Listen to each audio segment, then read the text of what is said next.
And we turn now to Robert Berger in Jerusalem. He is a CBS News Radio correspondent.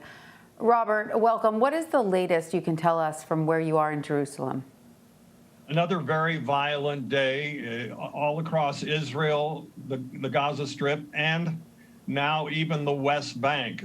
Violence spreading to a number of flashpoints in the West Bank, at least 8 Palestinians killed. We haven't seen that kind of violence in the West Bank for a long time. What's happening is you're seeing the conflict spread. It started in Jerusalem, then went to Israel, Gaza, which of course, there's still major violence going on there with Israeli airstrikes and Palestinian rockets, and now spreading to the West Bank with clashes there. So all in all, a very violent day. Israel pounding Gaza as we speak with heavy airstrikes, and those rockets still falling on Israeli cities and paralyzing southern Israel. So, Robert, our CBS News producer in Gaza told us in our network production meeting this morning that he's lived through clashes between Israel and Gaza for many years, but he said he's never seen or experienced anything like what is happening right now. You yourself have also covered this region for a while. So, Robert, what makes this particular clash different, and what do you foresee in the next few days? It's such a heavy Israeli pounding of Gaza. The last Gaza war in 2014 lasted 50 days. What we're hearing from some military sources is that Israel has wreaked the same destruction on Gaza or close to it in just 5 days. Very heavy pounding. A good example is last night.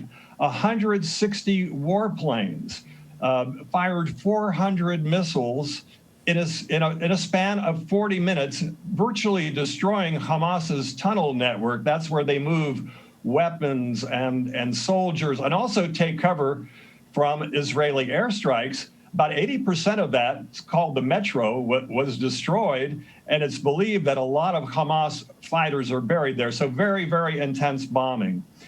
And as far as what I foresee, I think, there is a possibility for a ceasefire. I think Israel is starting to achieve some of its military goals. Maybe Hamas is taking a bad beating, but both sides still want to achieve certain things. I think a key event will be Sunday when the UN Security Council is due to convene. Maybe they'll come up with a resolution for a ceasefire. So, you mentioned that there is a heavy pounding by the Israelis, and Robert, we are hearing that over 100 Palestinians in Gaza are reportedly dead, compared to fewer numbers in Israel. We're hearing 8 right now. I'm sure that number is not yet fully confirmed, but why is there such a vast difference in these numbers? Well, military power.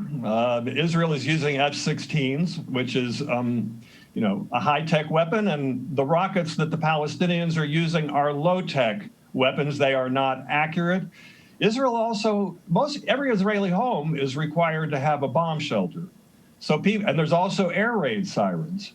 So people hear sirens and they run for cover, and they have bomb shelters to go to. In Gaza, the opposite is true. There's no sirens.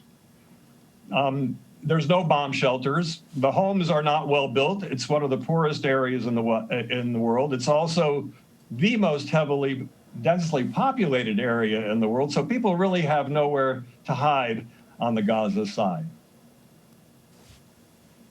Robert Berger in Jerusalem, thank you so much for joining us. We appreciate it. All right, thank you.